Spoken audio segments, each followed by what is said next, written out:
year. A huge part of the cinematic world's success hinges on movie trailers, but sometimes the previews can be misleading, confusing, or just plain boring. Now, one team decided that trailers should be a true reflection of movies. I spoke to one of the creators of Honest Trailers about his witty take on the film industry. So the Honest Trailer started with Star Wars: The Phantom Menace.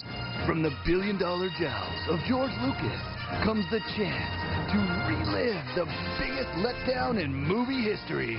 I feel like everyone was so excited for that movie when it first came out, and so here many years later, now with the history of knowing it wasn't that great of a movie, they were releasing this trailer for the 3D redo, and I just found it really funny because the trailer almost tricked me again, where they showed sort of the cool scenes of the movie, but they didn't show any of the Senate meetings and the council meetings and all the, you know, very boring, tedious stuff. And so the idea didn't trigger in my head of, well, what if we just did the Honest Trailer? And get ready for an hour and a half of people standing in semicircles, council meetings, different council meetings, and sitting.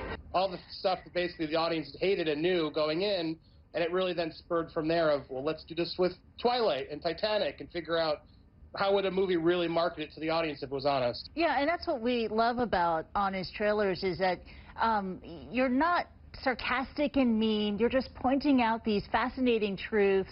Is it hard to strike that balance to be kind of brutally honest without being insulting? Yeah, I mean, there's certain movies, like I remember Transformers 4. A man fighting against all odds to sound intelligent. That is a super simplex theater projector. It's very rare. Who taught you how to solder a circuit? Me. That's what I do. That was a really tough one for us because it was hard to not be mean because it is what it is. It's a giant, chaotic toy commercial without much, you don't really know what's happening in this movie. So get ready for another sequel that you hoped would be better, but instead shove the same exact thing down your gullible throats. There are certain movies where it's like, I don't think we're being mean. I think that movie, you go, you turn your brain off, and you watch robots rolling around, and you're not sure which robot's rolling on or who. But, it's popular, so we call it out for what it is. Do you have a favorite Honest Trailer? Probably. I've been asked this a bunch now. It's tough, but one of probably the hardest ones was when we started doing the first good movie, and I would say it was back when we did like The Dark Knight and Avengers. Battles so action-packed. Stark, you got a lot of space sniffing your tail. You won't even ask yourself, how are they even all talking to each other without earpieces? I can close it. Can anybody copy? Do it! No, wait.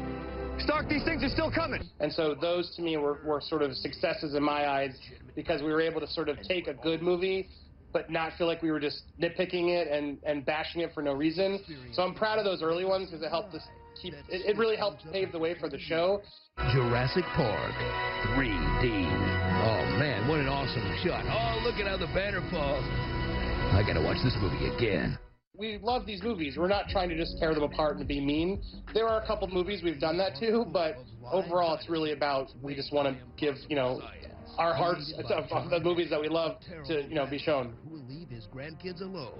And that was Andy Signor from Honest Trailers. Now, his team's brutally honest descriptions are so popular that the directors of Captain America: Winter Soldier said that they tried their best to honest trailer proof their film. Now, the result